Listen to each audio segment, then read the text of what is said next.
Assalamualaikum warahmatullahi wabarakatuh. Apa kabar semua sahabat lansia di seluruh Indonesia?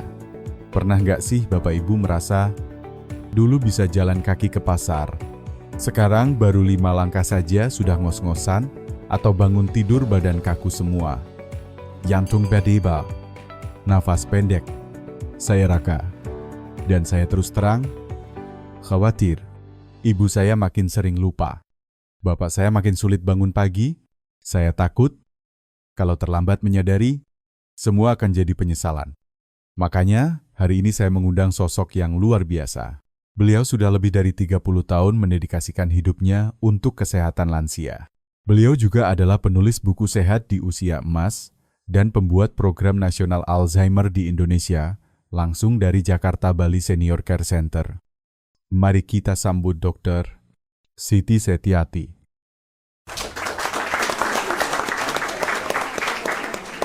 Waalaikumsalam. Mas Raka, terima kasih. Saya datang ke sini bukan hanya sebagai dokter, tapi juga sebagai seorang anak yang tak ingin melihat orang tuanya terjebak dalam penderitaan usia lanjut yang sebenarnya bisa dicegah. Banyak orang berpikir sakit itu takdir, tapi seringkali itu hasil dari pilihan yang salah di pagi hari. Pagi hari, Mas Raka, bisa menyelamatkan nyawa atau mempercepat kehancuran tubuh. Dag. Sering banget. Dok. Tapi jujur, saya juga sering mikir gitu. Kita pikir hidup sehat itu rumit, padahal mungkin cukup dari pagi hari. Cuma, kebiasaan apa sih yang paling krusial? Nah, itu yang akan kita bahas. Tapi sebelum lanjut, jeda sebentar. Kamu lagi nonton dari mana nih, Bandung? Makassar, Padang, atau mungkin dari desa kecil di Sulawesi Selatan? Tulis komentar dengan usia kamu ya. Aku benar-benar pengen kenal kamu lebih dekat. Semua komentar bakal aku baca dan aku usahakan balas satu persatu. Dokter Siti, tadi dokter bilang semua bisa dimulai dari pagi hari, tapi apakah benar sesederhana itu? Masa hanya bangun pagi bisa menyelamatkan kita dari stroke dan pikun? Mas Raka, saya sudah melihat ratusan pasien lansia. Tahu apa yang paling menyakitkan? Bukan hanya tubuh yang lemah, tapi saat mereka kehilangan kemampuan merawat diri, bahkan untuk ke kamar mandi pun butuh bantuan. Aduh, dok, saya ngebayangin ayah saya yang dulunya gagah, sekarang sering jatuh di kamar mandi. Itu berat sekali. Dok, Dan tahukah Mas Raka, banyak dari itu bermula dari pola tidur yang berantakan, bangun tidak menentu, tidur larut malam, lalu tubuh kehilangan ritmenya. ritme, maksudnya kayak jam tubuh gitu ya. Dok, Betul, tubuh kita punya yang namanya ritme sirkadian. Jam biologis yang mengatur kapan hormon diproduksi, kapan tubuh perbaiki sel, bahkan kapan sistem imun bekerja optimal, dan ritme itu rusak total saat kita bangun tidak menentu. low, tapi banyak orang mikir lansia itu wajar kok bangun siang. Toh, sudah pensiun. Itu salah ya? Dok, Salah besar. Bangun siang bukan tanda istirahat cukup, justru itu tanda ritme tubuh terganggu. Dan risikonya sangat nyata: tekanan darah tinggi, detak jantung tak stabil, dan penurunan fungsi otak. ya Allah, itu yang bikin orang cepat pikun ya. Dok, Benar, dalam studi besar di Jepang terhadap lebih dari 3.000 lansia usia 90 tahun ke atas, ditemukan lebih dari 80% dari mereka bangun antara pukul 4.30 sampai 6 pagi. Mereka punya tekanan darah lebih stabil, lebih aktif, dan lebih jarang pikun. padahal kita sering mikir bangun jam 5 pagi itu cuma buat ke pasar atau sholat subuh. Ternyata itu rahasia panjang umur. Bukan hanya panjang umur, tapi juga hidup yang tetap berarti dan bermartabat.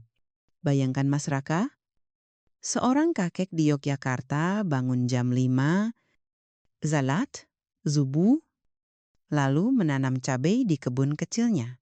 Umur beliau 92 tahun, masih kuat jalan kaki 2 kilometer setiap pagi, dan beliau bilang, kalau saya bangun telat, kepala saya pusing, badan berat. Wah, luar biasa. Jadi yang penting bukan sekadar bangun pagi, tapi bangun di jam yang sama setiap hari. Tepat sekali. Konsistensi adalah kunci. Bangun jam 5 setiap hari akan memberi tambahan waktu hidup, bisa olahraga ringan, menyiapkan sarapan sehat, membaca Al-Quran, menyapu halaman, atau sekadar duduk sambil hirup udara segar. Tapi, banyak orang bilang susah bangun pagi. Apalagi kalau malamnya begadang nonton sinetron atau main HP. Gimana tuh, Dok? Nah, itu dia perangkap zaman modern. HP itu bukan jam tidur, tapi jam rusak. Tipsnya 1, pasang alarm jam 5 pagi. 2, matikan HP 1 jam sebelum tidur. 3, hindari kafein dan makanan berat di malam hari. 4, tidur di ruangan gelap dan tenang. Tapi Dok, kalau sudah telanjur biasa, tidur larut, apa bisa diubah? Bisa. Tubuh manusia itu luar biasa. Coba ubah bertahap. Tidur lebih awal 15 menit setiap malam, lalu bangun 15 menit lebih pagi. Dalam 2 minggu, tubuh akan menyesuaikan. Kalau orang tua saya baru mulai sekarang, umur sudah 65 tahun. Apa masih bisa terasa manfaatnya? Mas Raka, terlambat itu hanya untuk yang menyerah. Kalau tubuh masih hidup, berarti masih bisa berubah. Bahkan pasien saya yang stroke ringan, setelah konsisten bangun pagi dan jalan kaki pelan selama 2 minggu, tekanan darahnya turun 10 poin tanpa obat tambahan.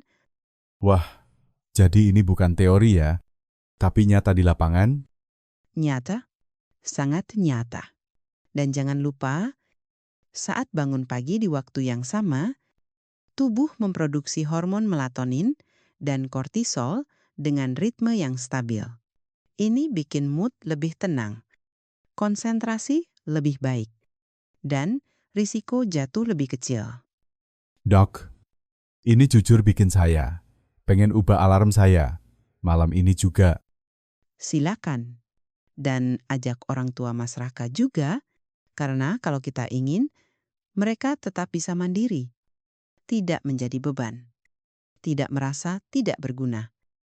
Semua itu dimulai dari pagi hari. Pemirsa, sudah siap ubah alarm jadi jam 5 pagi? Yuk, tulis di komentar. Saya siap bangun pagi demi umur panjang dan tag orang tua, saudara, atau teman yang kamu sayangi. Doc, saya jadi penasaran. Setelah bangun pagi, apa kebiasaan selanjutnya yang paling menentukan panjang umur? Setelah mata terbuka, hal pertama yang harus Anda lakukan, bukan buka HP, bukan nyalain TV, tapi minum segelas besar air putih. Hah, cuma itu? Doc, Ayah, Mas Raka, kuma itu. Tapi bisa jadi penentu hidup sehat atau hidup penuh penyakit. aduh, Doc, saya kadang malah langsung bikin kopi. Nah, itu kesalahan besar yang sangat umum. Tubuh kita saat tidur tetap bekerja jantung berdetak. Otak aktif. Ginjal menyaring racun. Tapi selama itu, tidak ada cairan yang masuk, begitu bangun. Tubuh dalam kondisi dehidrasi ringan. Wah, jadi kita kayak kering dari dalam ya? Doc, Betul sekali. Dan dehidrasi ini diam-diam berbahaya, terutama bagi lansia. Apa bahayanya? Dok, Coba bayangkan, seorang nenek di kampung. Dia bangun, pusing, jalannya oleng, lalu jatuh. Semua orang kira karena usia, padahal dia hanya kurang cairan. sering banget.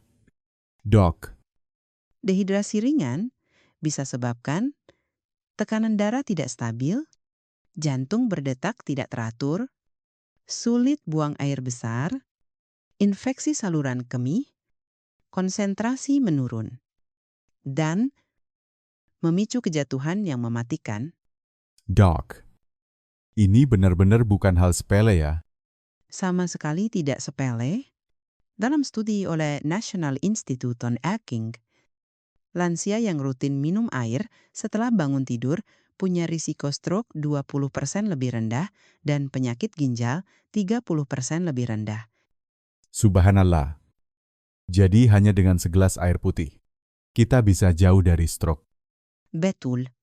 Dan orang-orang berumur panjang di Okinawa, Sardinia, sampai Loma Linda, semuanya punya kebiasaan yang sama, minum air di pagi hari. Tapi kadang orang bilang, saya nggak haus kok pagi-pagi. Itu bagaimana? Dok, Haus itu sinyal terlambat. Kalau tubuh sudah haus, berarti sudah defisit cairan. Makanya, minum air harus dilakukan sebelum rasa haus datang. airnya harus dingin atau panas?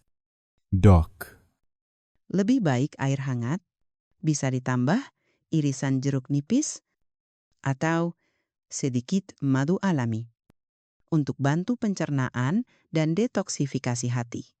tapi jangan sampai tambah gula ya. Dok, Cepat, jangan pakai gula. Gula justru memicu lonjakan insulin dan dehidrasi lebih parah. jadi pagi-pagi langsung minum air hangat. Tapi berapa banyak? Dok, Minimal 1 gelas besar, sekitar 300 ml. Dan kalau bisa, tambah 2 gelas dalam 2 jam setelah bangun. wah, saya jadi ingat almarhum kakek saya dulu selalu sedia botol air di samping tempat tidur. Nah, itu kebiasaan bijak. Siapkan gelas atau botol air dari malam hari, letakkan dekat tempat tidur. Begitu bangun, langsung minum sebelum melakukan aktivitas lain. Kalau saya langsung minum kopi gimana? Dok, Kopi dan teh mengandung kafein. Bersifat diuretik alias memicu buang air kecil. Itu malah bisa bikin dehidrasi tambah parah. aduh, saya kena nih. Dok, biasanya saya bangun, buka HP, lalu ngopi. Habis itu baru ke kamar mandi. Mas Raka, mulai besok. Ubah urutannya. Bangun, minum air putih. Tarik napas dalam, baru lanjut aktivitas lain. Ini kayak ritual penyelamat hidup ya. Dok, Betul. Ini bukan cuma ritual, tapi fondasi. Banyak lansia yang sudah tidak mampu bangun sendiri mengalami sembelit parah atau harus kateter karena infeksi saluran kemih berulang, dan semua itu bisa dicegah sejak awal dengan segelas air putih. pemirsa, yuk tulis di komentar. Besok pagi, saya minum air putih dulu sebelum ngapa-ngapain. Dan tag anak-anak atau cucu kalian. Biar mereka juga belajar dari kita. Karena umur panjang bukan keajaiban, tapi hasil dari pilihan kecil yang dilakukan setiap hari. Segelas air bisa menyelamatkan ginjal Anda, jantung Anda, bahkan hidup Anda. Dokter, Siti, tadi kita sudah bahas bangun pagi dan minum air putih. Lalu setelah itu, apa yang perlu dilakukan? Langkah ketiga menuju umur panjang, Mas Raka, gerakkan tubuh. Dan saya tidak sedang bicara soal olahraga berat. Saya bicara tentang gerakan ringan tapi rutin. Gerakan ringan seperti apa? Dog. Seperti jalan kaki pelan 10 menit, atau peregangan ringan di halaman rumah, atau membersihkan meja, menyapu lantai, menyiram tanaman. Yang penting, tubuh bergerak. Tapi banyak orang tua saya kenal malah takut bergerak. Dog. Katanya takut jatuh. Takut pegal. Takut. Makin kapek. Masalahnya bukan pada usia, tapi terlalu lama diam. Saat tubuh tidak digerakkan, otot jadi lemah, sendi kaku. Aliran darah melambat, itu justru penyebab utama lansia gampang jatuh. Wah, jadi diam itu bahaya ya? Sangat bahaya. Saya pernah merawat seorang nenek usia 78 tahun. Beliau dulunya aktif, suka berkebun, tapi setelah pandemi, dia berhenti bergerak. 3 bulan kemudian, tidak bisa jalan tanpa tongkat. 6 bulan, harus pakai kursi roda, padahal tidak ada penyakit serius. Hanya karena otot-ototnya hilang kekuatannya. Astaga. Jadi bukan penyakit, tapi akibat pasif terlalu lama? Betul, dan itu disebut atrofi otot. Otot menyusut, sendi kaku, lalu jatuh. Dan akhirnya tergantung pada orang lain. Dok. Saya jadi ingat ibu saya juga suka mengeluh leher kaku. Punggung sakit tiap pagi. Itu tanda bahwa tubuhnya tidak digerakkan cukup. Coba minta beliau lakukan peregangan ringan, mulai dari leher, bahu, lengan, punggung, lutut, dan pergelangan kaki. Tapi cukup 15 menit saya. 5 menit saja sudah mulai terasa manfaatnya. Tapi idealnya 10-15 menit. Kuncinya adalah rutin setiap pagi, bukan hanya saat sempat. Ada penelitian yang mendukung ini? Dok. Banyak, salah satunya dari National Institute on Aging. Mereka mengikuti lebih dari 2.000 lansia di atas 70 tahun. Yang rutin bergerak setiap pagi selama 10 menit mengalami risiko jatuh 40% lebih rendah. Fungsi paru-paru dan jantung meningkat. Tidur lebih nyenyak di malam hari. Jadi cukup dengan gerakan ringan pagi-pagi. Kita bisa hindari stroke dan jatuh. Betul, karena pergerakan pagi memicu produksi endorfin, hormon bahagia, dan juga meningkatkan aliran darah ke otak dan jantung. Dok, banyak juga yang bilang, saya kan sudah tua. Olahraga buat anak muda aja. Itu gimana? Itu mitos yang harus dihancurkan.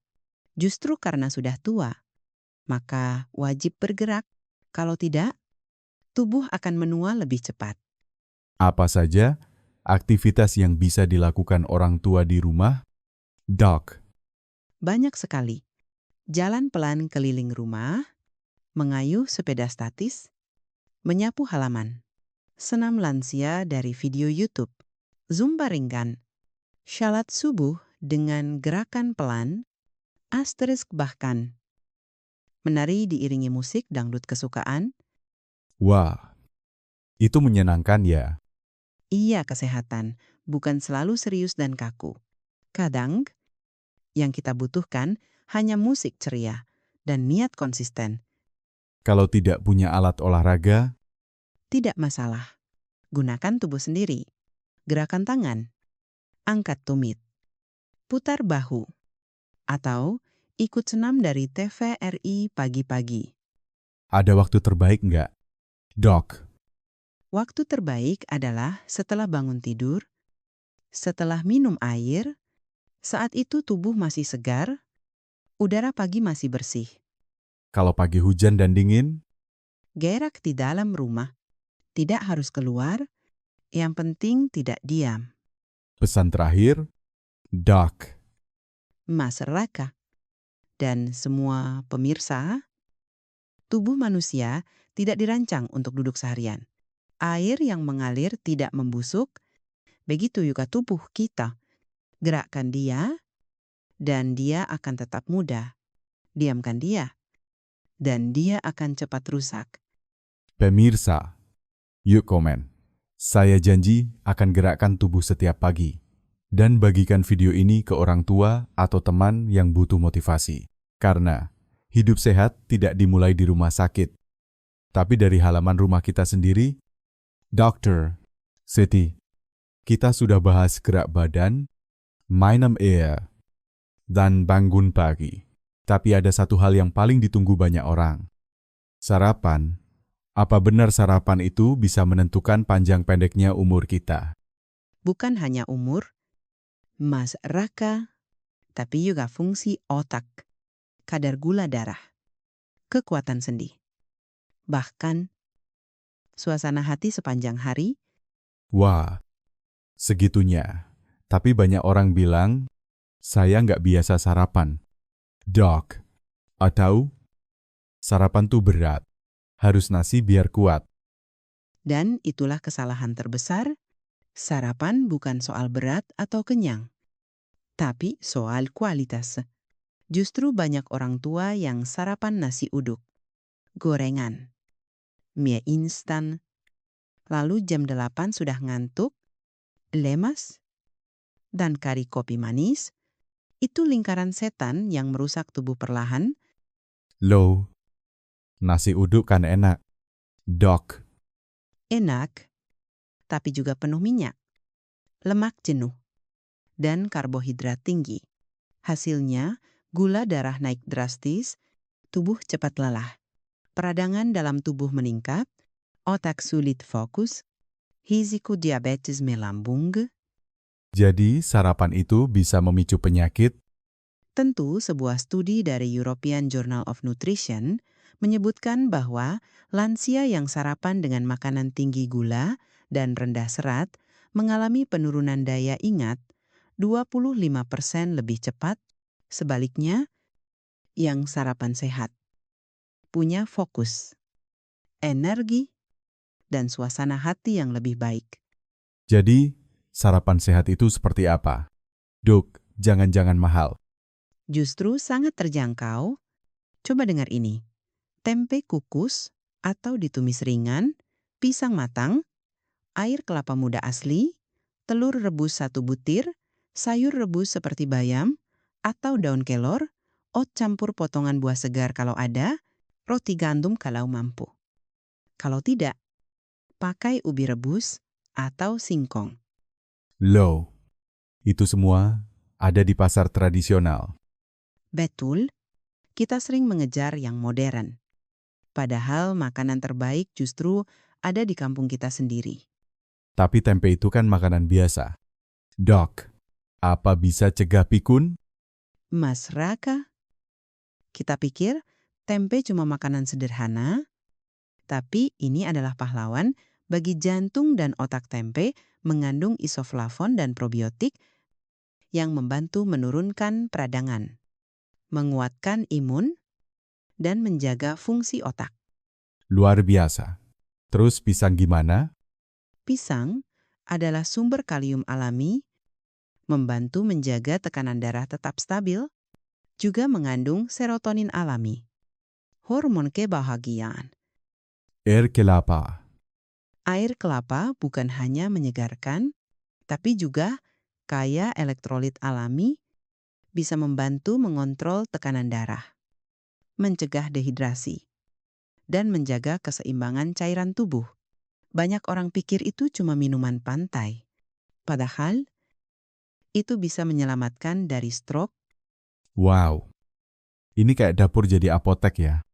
Dok, Betul dapur, yang sehat bisa jadi rumah sakit alami, dan sarapan adalah dosis pertama penyembuhan setiap hari. jadi kuncinya apa? Dok, Sarapan harus rendah gula tambahan, tinggi serat, mengandung protein, penuh warna alami dari buah dan sayur, dan makan dengan tenang.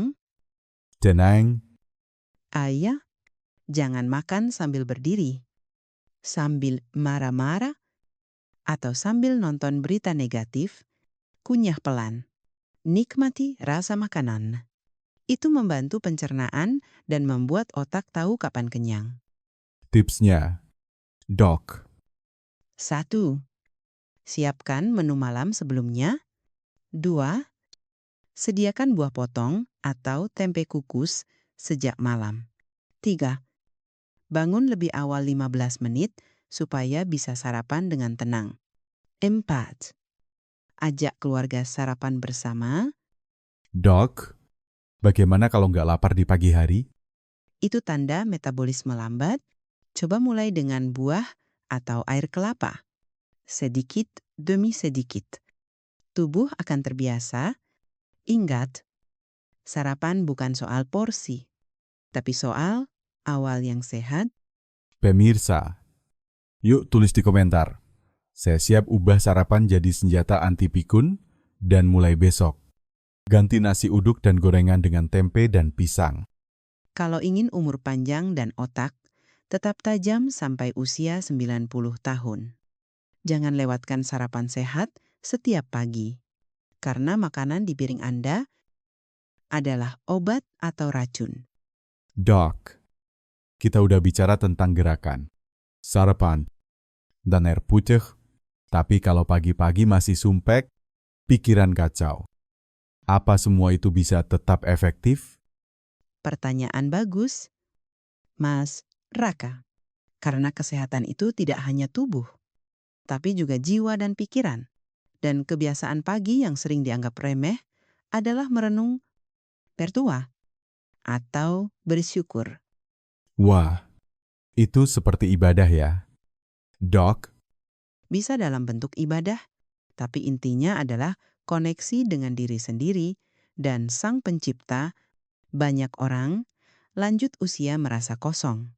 Bukan karena sakit, tapi karena kehilangan makna hidup. itu yang bikin orang cepat tua dari dalam. Betul, saya pernah merawat seorang ibu di Jakarta Selatan. Setelah pensiun, anak-anak sibuk, suami sudah wafat.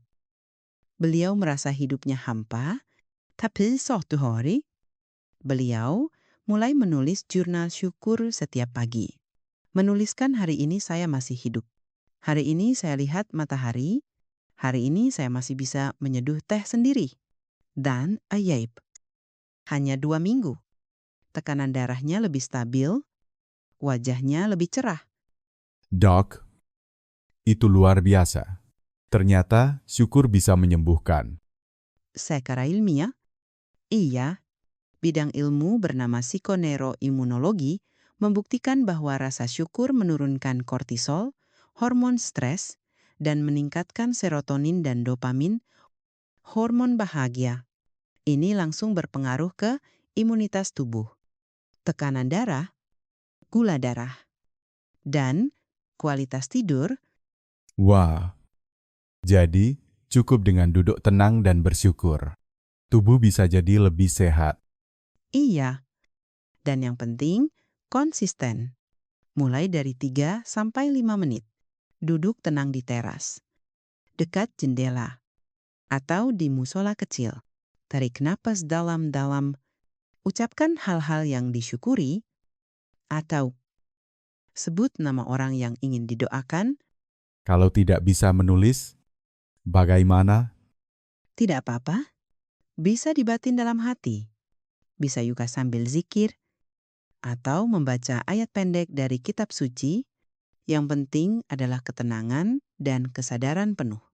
Apa harus pagi hari? Dok, Pagi hari adalah waktu terbaik karena otak masih bersih. Belum dibanjiri notifikasi dan berita.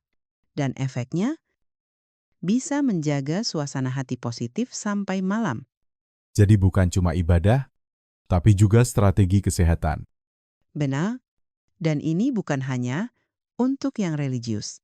Bahkan dalam budaya timur seperti Jepang atau Tibet, ada kebiasaan meditasi pagi di pesantren. Ada waktu muhasabah subuh di Bali. Banyak orang berdoa pagi sambil membawa canang sari. Intinya, kita menyambut hari dengan tenang dan penuh makna.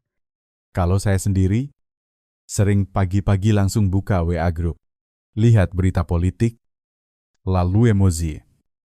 Nah, itu jebakan digital. Pagi adalah waktu suci. Jangan racuni dengan berita buruk. Gunakan minimal 15 menit pertama hanya untuk diri sendiri dan Tuhan. Tipsnya, Doc. 1. Bangun 5-10 menit lebih awal. 2. Letakkan HP di luar kamar. 3. Siapkan tempat khusus pojok ruangan, mushola kecil, teras. 4. Gunakan kalimat afirmasi. Saya bersyukur bisa bangun pagi. Saya siap menerima hari ini dengan tenang. Saya masih punya kesempatan untuk berbuat baik. Doc, saya jadi ingin coba ajak ibu saya mulai journaling. Bagus, jurnal syukur adalah alat murah tapi sangat kuat. Bahkan dalam penelitian di California terhadap 1.200 lansia, lebih dari 90% dari mereka yang hidup mandiri di usia 80 tahun ke atas memiliki rutinitas refleks pagi. Pemirsa, yuk komen, saya mau mulai hari dengan doa dan rasa syukur, ajak pasangan atau orang tua untuk duduk bersama pagi-pagi, karena hidup panjang itu bukan hanya soal umur, tapi soal makna. Dan ingat, orang yang hatinya damai, pikirannya tenang, lebih jarang sakit, lebih cepat sembuh, dan lebih kuat menghadapi cobaan karena umur panjang yang bahagia dimulai dari jiwa yang tenang setiap pagi. Dr. Siti. Dari tadi kita bicara soal tubuh dan jiwa, tapi ada satu hal lagi yang saya pribadi sangat sering lakukan. Begitu bangun tidur, langsung buka HP, baca berita, lihat sosial media.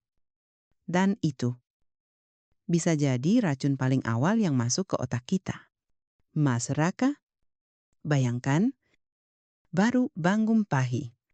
Mata belum terbuka penuh, jantung belum stabil, tapi sudah dibombardir berita kecelakaan, debat politik panas, ujaran kebencian di grup WhatsApp, video gosip dan kemarahan di media sosial. Doc, itu saya banget. Dan tahu tidak, otak kita tidak bisa membedakan ancaman nyata dan ancaman digital.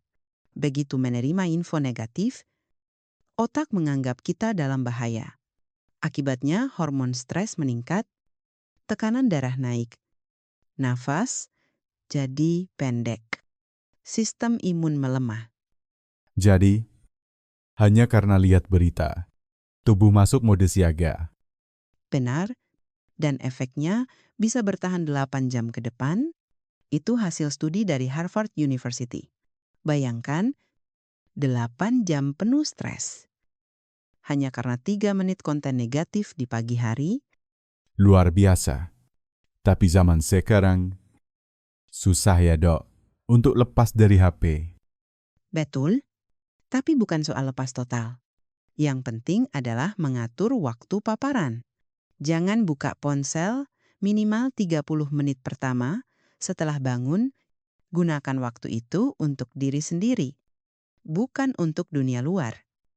Lalu, setelah semua rutinitas sehat dilakukan, apa yang membuat hidup ini tetap semangat? Doc, Itulah kebiasaan pagi terakhir dan mungkin paling penting menentukan tujuan harian. Walau sesederhana apapun, tujuan seperti hari ini saya mau masak sop, gitu. betul, banyak orang tua merasa hidupnya kosong. Bukan karena sakit, tapi karena tidak tahu lagi harus ngapain. Mereka hanya bangun dan menunggu hari selesai. Itu bahaya, karena otak yang tidak punya arah akan mati perlahan. Doc, ini sangat menyentuh. Maraka, saya pernah bertemu seorang nenek di Surabaya. Usianya 94 tahun. Setiap pagi, dia menyiram tanaman kecil di depan rumah. Lalu menulis satu surat untuk teman lamanya. Beliau bilang, Kalau saya tidak punya tujuan, saya cepat bosan dan cepat sakit. Dan itu benar.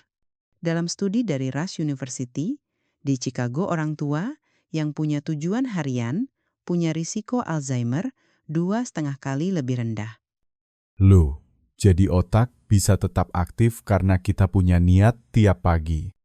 Iya, karena saat kita punya tujuan, otak bekerja merencanakan, memutuskan, menilai, koneksi antar neuron tetap hidup. Tubuh jadi lebih bertenaga. Contoh tujuan harian yang sederhana, Doc, Hari ini saya mau telepon anak. Hari ini saya ingin jalan kaki ke masjid. Hari ini saya mau baca 1 ayat. Hari ini saya akan masak sayur bening untuk cucu. Tidak perlu besar. Yang penting ada niat. kalau sore lupa, apa tujuan paginya? Tidak apa-apa. Tapi lebih baik ditulis. Bisa pakai kertas kecil atau notes di HP. Dan malam hari, evaluasi sebentar. Sudahkah saya jalani niat saya hari ini? Wah, jadi kita merasa hidup itu masih berarti ya? Itu yang paling penting di usia lanjut. Merasa dibutuhkan, merasa hidup ini masih punya arah. Pemirsa, yuk tulis di komentar tujuan saya besok pagi adalah, tulis dengan jujur, sederhana, tapi penuh semangat, dan bacakan dengan suara pelan sebelum tidur malam ini. Ingat, umur panjang bukan soal angka, tapi soal makna di balik setiap hari yang kita jalani. Mulailah pagi Anda dengan bangun di waktu yang sama, minum air putih, gerakan tubuh, sarapan bergizi, doa dan refleksi. Jauhkan racun digital dan tutup dengan niat sederhana. Masya Allah. Dokter sudah membukakan mata kami semua. Saya sendiri, malam ini akan tulis 3 hal bangun jam 5. Minum air. Dan telepon ibu saya. Itulah awal dari hidup yang lebih panjang, lebih sehat, dan lebih berarti. Sahabat lansia, video ini mungkin sederhana, tapi bisa jadi penyelamat nyawa. Tolong bagikan ke saudara, tetangga, atau grup pengajian. Klik like, subscribe, dan tulis di komentar. Saya siap hidup sehat sampai usia 90 tahun lebih. Sampai jumpa di episode selanjutnya. Tetap semangat, tetap sehat, dan tetap hidup dengan tujuan. Wassalamualaikum warahmatullahi wabarakatuh. Wassalamualaikum warahmatullahi wabarakatuh.